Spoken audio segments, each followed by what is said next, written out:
क्या आप जानते हैं यह है राजस्थान का ब्लू सिटी। धीरे धीरे एक सुबह होती है। लोग अपने रोजमर्रा के कामों के लिए जाने लगे, दुकानें खुलने लगीं, खेतों में जानवर चरने जाने लगे। ये एक सुंदर और सुहाना दिन था। लेकिन आज की सुबह कुछ लोगों के लिए, कुछ परिवारों के लिए अंधेरी अमावस की रात की तरह घंघोर काली होने वाली थी। दो लोग जिन्होंने बचपन से सपने देखे, लाइफ में कुछ बड़ा करना है, उसके लिए दिन रात एक कर मेहनत भी करते हैं। आज के दिन इनका यही सपना साकार होने वाला था। लेकिन शायद नियति को कुछ और ही मंजूर था। जो हुआ, पहले तो किसी ने यकीन नहीं किया, फिर जब यकीन हुआ तो धरना प्रदर्शन शुरू हो गए। सड़कों पर उतरकर लोग न्याय की गुहार लगाने लगे, हॉस्पिटल के बाहर जमा होने लगे। पुलिस प्रशासन की गहनता से तफ्तीश शुरू हो गई। नमस्कार दोस्तों, तो क्या हाल चाल है आपके। आज हम बात करने वाले हैं रमेश कविता केस के बारे में। इस घटना की शुरुआत होती है राजस्थान के जोधपुर डिस्ट्रिक्ट के लूनी थाना क्षेत्र से। यहीं पर सर नामक एक छोटा सा गांव है, जहां पर रमेश पटेल अपने परिवार के साथ रहा करते थे। इनके परिवार में माता पिता और 4 भाई थे। इसमें 2 भाई तो खेती बाड़ी का काम करते थे और बाकी 2 भाई रमेश और अशोक सरकारी नौकरी के लिए पढ़ाई लिखाई करते थे। रमेश बड़े भाई थे और अशोक सबसे छोटे भाई। इन दोनों भाइयों को पढ़ने लिखने का बहुत शौक था। पढ़ाई लिखाई के साथ साथ छोटे मोटे काम भी करते थे ताकि घर पर बोझ न बने। घर में एक और मेंबर थी जो थी कविता पटेल। ये रमेश अशोक के मौसी की बेटी थी, जो इनकी कजन सिस्टर लगती। वैसे ये शादीशुदा थी और इनका ससुराल सर गांव में थोड़ी दूरी पर था। भले इनका ससुराल मूल रूप से सर गांव में हो, लेकिन परिवार के लोग कर्नाटक के चित्रदुर्ग में थे। वहीं काम वगैरह की वजह से रहने लगे थे। कविता के पति बेंगलोर में रहते थे। शादी से पहले तक तो कविता अपनी मौसी के घर पर ही रह रही थी, लेकिन जब शादी हो गई तो पति के साथ बेंगलोर चली गई। इसे भी पढ़ने लिखने का बहुत शौक था और यह भी अपने दोनों कजन भाइयों के साथ सरकारी नौकरी की तैयारी कर रही थी, पढ़ाई करती। इसका परिवार भी इसे काफी सपोर्ट करता। बड़े भाई रमेश पटेल ही थे जिनकी वजह से छोटे भाई अशोक और बहन कविता के दिल में पढ़ाई के प्रति रुचि जागी थी। उन्हें ही देखकर इन्होंने भी पढ़ना शुरू किया था। तीनों भाई बहन मिलकर पढ़ाई करते थे। इन्होंने साथ में बीए किया और साथ में ही एमए कर रहे थे। वैसे कविता पटेल का अक्सर पढ़ाई के सिलसिले में, एग्जाम के सिलसिले में अपनी मौसी के घर पर आना जाना होता रहता था। रमेश इसको हमेशा स्टेशन तक लेने के लिए, छोड़ने के लिए जाते थे। इनके परिवार को भी इनसे काफी ज्यादा उम्मीदें थीं। 2018 में रमेश की एक लड़की से शादी होती है, गुड्डी पटेल। इनकी ये अरेंज मैरिज थी और ये शादी सबकी सहमति से होती है। शादी से दोनों ही परिवार खुश थे। उस दौरान के इस पिक्चर से आप अंदाजा लगा सकते हैं। राजस्थान के कई इलाकों में एक प्रथा चलती है, आटा साटा प्रथा। सरल भाषा में कहें तो अगर एक घर से लड़की दूसरे घर में जाती है तो दूसरे वाले घर से भी कोई लड़की इनके घर में आएगी। हमने अपनी बेटी बहू के रूप में आपको भेजा, तो आप भी अपनी बेटी बहू के रूप में विदा कीजिए। यही है आटा साटा की प्रथा। यही प्रथा इस परिवार में भी लागू होता है। जब रमेश पटेल और गुड्डी पटेल की शादी हुई तो उसी दौरान रमेश के दूर की रिश्तेदारी में एक लड़की थी जो उनकी भांजी लगती। उसकी शादी गुड्डी के छोटे भाई से तय हो जाती है। जहाँ रमेश और गुड्डी की शादी हुई, वहीं रमेश की भांजी की शादी गुड्डी के भाई से होती है। भांजी की शादी तो हो गई, लेकिन उसका गौना विदाई नहीं हुआ था। कुछ साल बाद होता, क्योंकि उसकी एज थोड़ी कम थी। 2018 में शादी के बाद गुड्डी अपने ससुराल आ गई। उन दिनों रमेश पढ़ाई लिखाई के साथ साथ सिक्योरिटी गार्ड की नौकरी करते थे और सादरी इलाके में रहते थे। साथ में इनके छोटे भाई अशोक भी वहीं पर थे। रमेश ने 2019-20 के आसपास राइट्स का एग्जाम दिया। ये रेलवे मिनिस्ट्री के अंडर में आता है। इसमें ही अच्छे नंबरों से पास हो जाते हैं। अब इनकी रेलवे में सरकारी नौकरी लगने वाली थी। लेकिन उस दौरान कुछ ऐसा हुआ कि पूरा एग्जाम ही कैंसिल हो गया। कोविड का टाइम आ चुका था। आगे 2021 के आसपास रमेश एक और एग्जाम देते हैं, वीडियो का, विलेज डेवलपमेंट ऑफिसर, ग्राम विकास अधिकारी। इसे भी इन्होंने पास किया, सिलेक्ट हो गए। लेकिन ज्वाइनिंग में थोड़ा समय था। उस वक्त तक ये और छोटे भाई वापस गांव आ गए थे और यहीं रह रहे थे। जब तक नौकरी ज्वाइन नहीं हो जाती, खर्च के लिए रमेश अपने गांव के ही बच्चों को ट्यूशन पढ़ाने लगे। छोटे भाई अशोक भी पूरी मेहनत से पढ़ाई कर रहे थे। बहन कविता भी दिन रात एक कर मेहनत कर रही थी। वो अपने पति के साथ थी बेंगलोर। 2021 के आसपास उसने भी जोधपुर में आकर पटवारी के पोस्ट के लिए एग्जाम दिया। इसमें इसका सिलेक्शन हो जाता है। इसकी भी मेहनत सफल हुई। ये भी सरकारी नौकरी करने वाली थी। इसके घर वाले, ससुराल वाले सभी लोग खुश थे। अब समय आता है 2022 का, जुलाई का महीना। रमेश पटेल का सिलेक्शन तो ग्राम विकास अधिकारी के लिए हो गया था, लेकिन ज्वाइनिंग की डेट नहीं आई थी। वहीं इनकी बहन कविता का पटवारी के लिए सिलेक्शन हो गया और इनकी ज्वाइनिंग की डेट आ गई, जो थी 18 जुलाई 2022। ये 13 जुलाई को ही बेंगलोर से मौसी के घर पर आ जाती हैं। इनके सारे डॉक्यूमेंट्स और बाकी चीजें यहीं थीं। परिवार में सभी लोग उत्साह से भरे हुए थे। घर की पहली बेटी थी जो इतनी कामयाब होने वाली है, सरकारी नौकरी करने वाली है। अब तारीख आई 18 जुलाई 2022 सोमवार का दिन था। भाई रमेश ने बहन कविता से कहा कि चलो मैं ही तुमको कार्यालय तक छोड़ देता हूँ। इन्हें जोधपुर के कालीबेरी स्थित पटवारी ट्रेनिंग सेंटर में जाकर रिपोर्ट करना था, जो घर से लगभग 75 किलोमीटर दूर था। 1.5-2 घंटे का रास्ता था। सुबह में ठीक 9 बजे रमेश कविता को अपनी बाइक पर बिठाकर निकल जाते हैं। लेकिन आज ही वो मनहूस दिन था जिसके बारे में किसी ने कल्पना न की हो। सरगांव से लोनी के बीच का ये रास्ता था। घर से निकले हुए केवल लगभग 15 मिनट हुए थे और एक घर से 2 किलोमीटर दूर पहुंचे थे। आसपास सुनसान इलाका था, दूर दूर तक केवल खेत दिख रहे थे। कोई घर नहीं था, कोई बाजार नहीं था, लोग भी बहुत कम थे। सड़क से गाड़ियां भी बहुत कम गुजर रही थीं। इसी बीच तेज रफ्तार में एक एसयूवी गाड़ी आती है और रमेश की बाइक को पीछे से टक्कर देती है और ये गाड़ी रुकी नहीं बल्कि 200-300 मीटर तक बाइक को साथ लिए हुए चलती गई, वो भी तेज रफ्तार में ही। ड्राइवर ने ब्रेक नहीं लगाया। आसपास के खेतों में काम करने वाले लोग, उन्होंने ये सब कुछ होते हुए देखा भी। फौरन ये दौड़कर उस जगह पर जाते हैं। एसयूवी के अंदर कई लोग बैठे हुए थे। सड़क के बाद वो लोग गाड़ी से उतरकर तुरंत भाग निकलते हैं, लेकिन ग्रामीणों ने गाड़ी के ड्राइवर को वहीं पर पकड़ लिया और पिटाई की। उसके बाद उसे पुलिस को सौंप देते हैं। यह रमेश और कविता की हालत गंभीर थी। सड़क पर ये पड़े हुए थे। इनके सारे सामान हर तरफ बिखरे हुए थे। वहां पर मौजूद लोग और पुलिस फौरन इन्हें हॉस्पिटल ले जाते हैं, लेकिन बदकिस्मती से इलाज के दौरान इन्होंने आखिरी सांस ली। दोनों को ही डॉक्टर्स घोषित कर देते हैं। इस घटना ने दोनों के परिवारों में दुख का सैलाब ला दिया। अच्छे खासे भाई बहन बाइक से जोधपुर जा रहे थे। बहन की नौकरी लग चुकी थी, आज पहला दिन था, ज्वाइन करना था, लेकिन इससे पहले ही सड़क हो गया। जिस सपने के लिए इन्होंने दिन रात मेहनत की, पढ़ाई की, वो सब कुछ धरा का धरा रह जाता है। शुरुआत में सभी लोग यही मानकर चल रहे थे कि ये कोई हादसा है। पुलिस भी यही मानकर केस दर्ज करती है, लेकिन जिन लोगों ने इस घटना को होते हुए देखा, जो चश्मदीद थे, उन्होंने कुछ और ही बात रमेश के घर वालों को बताई। कहते हैं कि घटना से कुछ 10-12 मिनट पहले वो एसयूवी गाड़ी सड़क किनारे आकर खड़ी हुई मोड़ के पास। उसमें से कुछ लोग बाहर उतरकर केला खा रहे थे। जब रमेश की बाइक वहां पर आई तो उन्होंने उसे रोकने की कोशिश की, लेकिन वो नहीं रुकता है, चला गया। इसके बाद ये लोग जोर से उसको आवाज देते हैं, चिल्लाते हैं, गाड़ी रोकने को कहते हैं। फिर ये भी उस बाइक के पीछे एसयूवी से जाने लगे, वो भी तेज रफ्तार में। उसके बाद ये घटना को अंजाम देते हैं। हो ना हो ये कोई सोची समझी साजिश लग रही है। रमेश अपनी बाइक को रोड के किनारे से आराम से चलाकर जा रहे थे। एसयूवी के लिए पूरा रास्ता खाली था, फिर भी वो बाइक के पास जाता है, उसकी तरफ मोड़ता है। उसने स्पीड भी कम नहीं की और ना ही ब्रेक लगाया, बल्कि स्पीड और तेज कर दी। जब ग्रामीण दौड़कर गाड़ी में बैठे हुए लोगों को पकड़ने के लिए गए तो इन्होंने वहां पर कुछ अजीब चीजें देखी। एसयूवी के अंदर हॉकी स्टिक, बेसबॉल बैट जैसी चीजें पड़ी हुई थीं। इसका मतलब कि वो बदमाश कोई बड़ी वारदात अंजाम देने के लिए निकले थे। वैसे उन दिनों इलाके में चोरी, गैर कानूनी चीजों की तस्करी जैसी चीजें भी हो रही थीं। हो सकता है कि वो गैंग उसी का हिस्सा हो। इतने में गांव के कुछ और लोग जब उस एसयूवी को जाकर देखते हैं तो इन्हें भी कुछ अजीब लगा। ये कार इन लोगों के लिए देखी देखी लग रही थी। पता चला कि ये कार पिछले 3-4 दिनों से गांव में घूम रही है, चक्कर काट रही है। दिन में कई बार चक्कर काट रही थी। क्या यहाँ पर रेकी हो रही थी? वो बदमाश इलाके को समझ रहे थे। जब लोगों को लगने लगा कि ये मामला सड़क हादसा नहीं बल्कि सोची समझी साजिश का नतीजा है, तो ये लोग मथुरादास माथुर हॉस्पिटल के बाहर धरने पर बैठ गए। परिवार के लोग, गांव के लोग, समाज के लोग धीरे धीरे सभी इकट्ठा होने लगे। कई सांसद, विधायक, मंत्री भी यहाँ पर आते हैं, परिवार को सांत्वना देते हैं। रमेश के परिवार ने लोनी पुलिस स्टेशन में तहरीर देकर 302 का मामला दर्ज कराया और जांच करने की मांग की। पुलिस को भी चश्मदीद ग्रामीणों के बयान से लगा कि इसमें जरूर कुछ तो गड़बड़ है। एक आदमी जो ड्राइवर था, जो एसयूवी चला रहा था, वो पुलिस की हिरासत में था। उसका नाम था रमेश माली। उसने कहा कि सब कुछ अचानक से हुआ, ब्रेक फेल हो गया था। पुलिस इससे गहनता से पूछताछ कर रही थी। उधर कर्नाटक से कविता के परिवार के लोग भी यहाँ पर पहुंचते हैं। मायके के लोग भी आए। सबका रो रो कर बुरा हाल था। कविता की माताजी तो बेहोश हो गई थीं, उसकी सास भी बेसुध हो गई थीं। सभी लोग हॉस्पिटल के बाहर धरने पर बैठे हुए थे और आरोपियों को पकड़ने की मांग कर रहे थे। आगे रमेश और कविता का पोस्टमार्टम होता है। इसके बाद दोनों शवों को परिजनों को सौंपना था, लेकिन परिवार ने इन्हें स्वीकार नहीं किया, मना कर दिया। जब तक भागे हुए आरोपी और बच्चों के साजिशकर्ता पकड़े नहीं जाते, ये अंतिम संस्कार नहीं करेंगे। रमेश की पत्नी गुड्डी का भी रो रो कर बुरा हाल था। शादी को केवल 3 साल हुए थे, अब ये विधवा हो गई।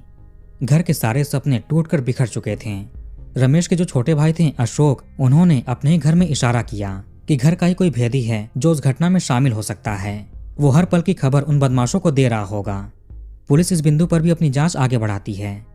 एसयूवी ड्राइवर रमेश माली और भाई अशोक पटेल के बयान को साथ में लेकर चलें तो 18 मार्च को भाई रमेश पटेल बहन कविता को रेलवे स्टेशन पर छोड़ने जाने वाले थे।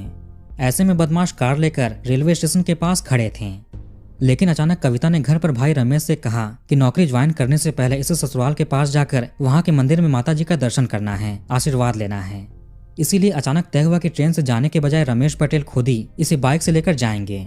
इस पर भाई अशोक ने इनसे कहा कि इतनी देर तक बाइक चलाकर कैसे जाएंगे, मंदिर में दर्शन करने के बाद सलावास में मुझे बाइक दे देना और आगे सिटी बस से चले जाना। रमेश और कविता ने कहा ठीक है। इसके बाद 9 बजे घर से दोनों निकल जाते हैं। इसी के बाद ही वो बदमाश भी रेलवे स्टेशन को छोड़कर लूनी सरगांव रोड के बीच पुलिया के पास आकर खड़े हो गए अपनी एसयूवी के साथ। आखिर ये पल पल की जानकारी उन बदमाशों तक कैसे पहुंच रही थी, कौन दे रहा था? जरूर इसमें कोई घर का करीबी ही शामिल है। यह भी पता चला कि 13 जुलाई को जब कविता घर पर आई तब भी वो एसयूवी गांव में देखी गई थी। उनकी बाइक का पीछा किया था। महीने भर से ही एसयूवी का गांव में चक्कर काटना हो रहा था। कविता की शादी 2021 में राजूराम पटेल से हुई थी, जो बेंगलोर में रहकर जॉब करते थे। ये अपनी पत्नी की पढ़ाई को लेकर काफी सपोर्ट करते थे, उनका साथ देते थे। अशोक ने बताया कि ये तीनों भाई बहन हिस्ट्री में एमए कर रहे थे। अभी फिलहाल इनका एग्जाम चल रहा था। 17 जुलाई को भी इन्होंने एग्जाम दिया था। इधर पुलिस प्रशासन के सीनियर अधिकारी लोगों को समझाने की कोशिश कर रहे थे कि जांच चल रही है, आरोपियों को ढूंढा जा रहा है, आप लोग अंतिम संस्कार कीजिए। एसयूवी ड्राइवर रमेश माली की निशानदेही पर 2 और लोग 19 जुलाई यानी मंगलवार तक पकड़े जाते हैं। राकेश सुथार और सोहन पटेल। इन तीनों की एज 25 साल के आसपास की थी। अब जाकर इस केस की परतें खुलनी शुरू होती हैं। पुलिस रमेश पटेल की पत्नी गुड्डी, भाई अशोक, घर के बाकी परिजनों से लगातार पूछताछ कर रही थी। भाई अशोक ने इशारों में अपना शक भाभी गुड्डी पर भी जताया। घर की भेदी यही हो सकती है। पुलिस गुड्डी को लेकर थाने गई, पूछताछ किया, लेकिन फिर छोड़ दिया। उस समय इनके पास कोई पुख्ता सबूत नहीं था कि अरेस्ट करें। वो जो कार घटना में यूज हुआ था वो महीने भर पहले खरीदा गया था दिल्ली से, वो भी सेकेंड हैंड, 1 लाख रुपए में। ये गाड़ी राकेश सुथार के नाम पर ली गई थी, लेकिन इसका फाइनेंस किसी और ने किया था, पैसे किसी और ने दिए थे। तीनों आरोपियों ने उसका नाम बताया शंकर पटेल। वैसे शंकर पटेल, एसयूवी चालक रमेश माली और एसयूवी ओनर राकेश सुथार ये नंदवान गांव के रहने वाले थे, वही गांव जहां पर गुड्डी पटेल का मायका है।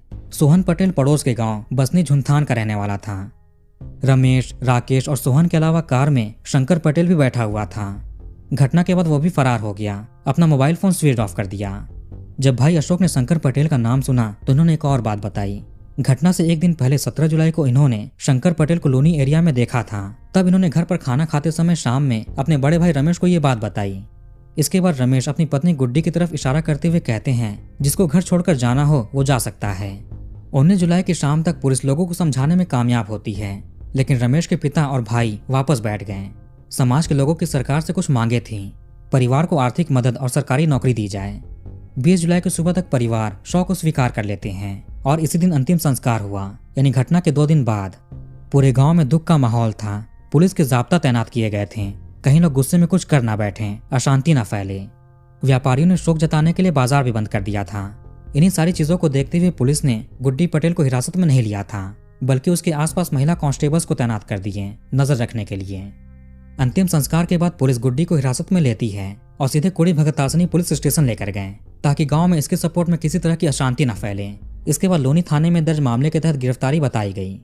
अब तक केस में 4 लोग अरेस्ट हो चुके थे, रमेश माली, राकेश सुथार, सोहन पटेल और गुड्डी पटेल। लेकिन शंकर पटेल भागा हुआ था, फरार था। पुलिस गुड्डी समेत सभी आरोपियों का मोबाइल फोन जब्त कर लेती है। सारे कॉल डिटेल्स, चैट्स सब कुछ चेक किए जाने लगे। शंकर पटेल की तलाश के लिए पुलिस कमिश्नर ने एक स्पेशल टीम का गठन किया।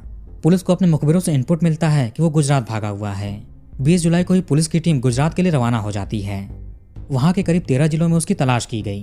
पटेल समाज के धर्मशाला में जाकर पता किया गया, कहीं वहां पर तो नहीं रुका है, लेकिन समाज ने इसको बहिष्कृत कर दिया था। इसीलिए ज्यादा संभावना था कि अपना नाम और पहचान बदलकर कहीं छिपा होगा।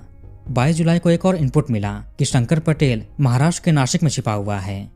2018 में गुड्डी और रमेश पटेल की शादी हुई थी धूमधाम से। सभी लोग खुश थे। गुड्डी भी खुश लग रही थी, लेकिन दूसरों के सामने। अंदर से ये बिल्कुल भी खुश नहीं थी। इसको ये शादी नहीं करनी थी। इसे रमेश बिल्कुल भी पसंद नहीं था। इसने रमेश के साथ 7 फेरे तो लिए, लेकिन केवल दिखावे के लिए। मन से इसे अपना पति नहीं माना। इसीलिए पति पत्नी के रिश्ते शुरू से ही ठीक नहीं थे।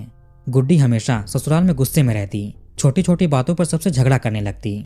सबको लगता कि शायद ये नई जगह पर आई है तो एडजस्ट करने में दिक्कत हो रही होगी, तब ये थोड़ी चिड़चिड़ी हो गई है। फिर भी घर में सब कुछ नॉर्मल रहता है, जैसे भी हो रिश्ते निभाए जा रहे थे। लेकिन अगर गुड्डी चाहती तो शादी से इनकार कर देती, मना कर देती, लेकिन इसने ऐसा नहीं किया, बल्कि हाँ किया। अब इसके पीछे की वजह क्या थी, यह अभी आपको पता चल जाएगा। 22 जुलाई 2022 को राजस्थान पुलिस महाराष्ट्र के नासिक गई। 23 जुलाई को जगह जगह पर जाकर वहां पर तलाशी लिया गया, लेकिन वो मिल नहीं रहा था। 24 जुलाई की भोर में 4 बजे के आसपास पुलिस वहां के एक घर में जाकर रेड करती है। इन्हें शंकर पटेल के सोशल मीडिया अकाउंट और दोस्तों से कुछ क्लू मिला था। दबिश के दौरान पुलिस शंकर पटेल को सोते हुए पकड़ लेती है। इस आदमी ने अपना पूरा हुलिया चेंज कर लिया था, सर के बाल मुंडवा लिए थे, पहनावे चेंज कर लिए थे। जब पुलिस ने इसको जगाकर पूछा तो ये अपना नाम बताता है, लक्ष्मण प्रजापति। आप लोगों ने किसी गलत इंसान को पकड़ लिया है। ये तो यहाँ पर काम की तलाश में आया था और नौकरी कर रहा है। ये लक्ष्मण प्रजापति है, ना कि शंकर पटेल। पुलिस भी एक पल के लिए कंफ्यूज हो जाती है, मगर जब इसे अपने अंदाज में पूछा गया तो ये स्वीकार कर लेता है कि ये शंकर पटेल ही है। यह आदमी राजस्थान से भागकर नासिक आया था अपने दोस्त के यहाँ पर। इस जगह पर इसने अपना हुलिया चेंज किया, नाम बदला और एक फर्नीचर की फैक्ट्री में नौकरी करने लगा। अब पुलिस इसे लेकर जोधपुर आती है। सभी 5 आरोपी स्वीकार कर लेते हैं कि वो कोई सड़क हादसा नहीं था, बल्कि इनका प्लान था। ये लोग रमेश पटेल को रास्ते से हटाना चाहते थे और ये 1 साल से इसके बारे में सोच रहे थे। रमेश पटेल के भाई अशोक के अनुसार करीब 1 साल पहले जब ये लोग सादड़ी में थे, वहां पर भाई सिक्योरिटी गार्ड की नौकरी करते थे, नाइट ड्यूटी थी। उसी दौरान कुछ बदमाश इनके पास आते हैं और लूटपाट करने की कोशिश करते हैं, मारपीट भी की। जब भाई ने शोर मचाया तो लोग इकट्ठा हुए और बदमाश भाग जाते हैं। उस वक्त इन लोगों ने कोई पुलिस कंप्लेन नहीं कराया था, सोचा कि लुटेरे थे, पैसे लूटने आए थे और इन्हें भी पुलिस के चक्कर में नहीं पड़ना है। पर उस समय किसी को भी नहीं पता था कि वो सब कुछ एक साजिश थी। इन आरोपियों ने लूटपाट के बहाने रमेश को रास्ते से हटाने की कोशिश की थी, लेकिन प्लान फेल हो गया था। 1 महीने पहले इन्होंने कार खरीदी, सोचा कि घटना को ऐसे अंजाम देंगे जैसे कि नॉर्मल सड़क हादसा हो, इससे किसी को शक भी नहीं होगा। अब आखिर ये लोग ऐसा करना क्यों चाहते थे? जब 1 साल पहले वो वारदात हुई, उसके कुछ दिन बाद ही पति रमेश को शक हो जाता है कि इनकी पत्नी गुड्डी का किसी के साथ अफेयर चल रहा है, अनैतिक रिश्ते हैं। वो कॉल पर, व्हाट्सएप पर लगातार किसी से बात करती है। ये रहस्य केवल इन्हें ही नहीं, बल्कि परिवार के बाकी सदस्य और कुछ गांव वालों को भी पता चल गई। वो अफेयर शंकर पटेल के साथ था। 3 साल पहले गुड्डी की रमेश से शादी हुई, लेकिन शादी से पहले से ही इसका शंकर से अफेयर चल रहा था। इसीलिए गुड्डी रमेश से शादी नहीं करना चाहती थी, बल्कि शंकर पटेल से शादी करना चाहती थी। लेकिन इसने शादी से इनकार नहीं किया। इनका रिश्ता तय होते ही आटा साटा प्रथा के तहत रमेश की भांजी का गुड्डे के भाई से भी रिश्ता तय हो जाता है। अब गुड्डी को लगा कि शादी से मना नहीं कर सकते, वरना इसके भाई का भी रिश्ता टूट जाएगा। ये अपने स्वार्थ के लिए भाई का घर नहीं तोड़ना चाहती, इसीलिए शादी कर लेती है। जब पति रमेश को अफेयर की भनक लगी तो पति पत्नी में झगड़े शुरू हो गए। रमेश हमेशा गुड्डी से कहते कि तुम चाहो तो घर छोड़कर जा सकती हो, कोई कुछ नहीं बोलेगा, घर का कोई भी सदस्य कुछ नहीं कहेगा, जिसके साथ रहना है रह सकती हो, ये डाइवोर्स के लिए भी तैयार हैं। रमेश और अशोक अच्छे से जानते थे कि ये लोग सरकारी नौकरी की तैयारी कर रहे हैं, पुलिस केस में नहीं पड़ना है। अगर गुड्डी पुलिस केस कर दे तो नौकरी मिलने में मुश्किल हो जाएगी। इसी वजह से ये लोग ज्यादा कुछ बोलते नहीं थे। लेकिन फिर भी गुड्डी पटेल रमेश के घर से नहीं जाती है। इसे अलग नहीं होना था, क्योंकि अलग हुई तो उसके भाई का भी घर बिखर जाएगा। उसकी पत्नी का अभी तक गौना नहीं हुआ था, जल्दी ही होने वाला था। गुड्डी ने अपने प्रेमी शंकर पटेल के साथ मिलकर वो साजिश रची, लेकिन फिर इसने कविता के साथ वो सब कुछ क्यों करवाया? 1 साल से ये लोग साजिश रच रहे थे। 1 महीने पहले गाड़ी खरीदी, अब कैसे भी करके घटना अंजाम देना है। इसके बाद ये मौके का इंतजार करने लगे।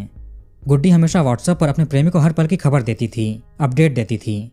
वैसे शादी के दौरान पति रमेश ने जैसे तैसे पैसे इकट्ठा करके अपनी पत्नी के लिए फोन खरीदा था, उसको गिफ्ट दिया था।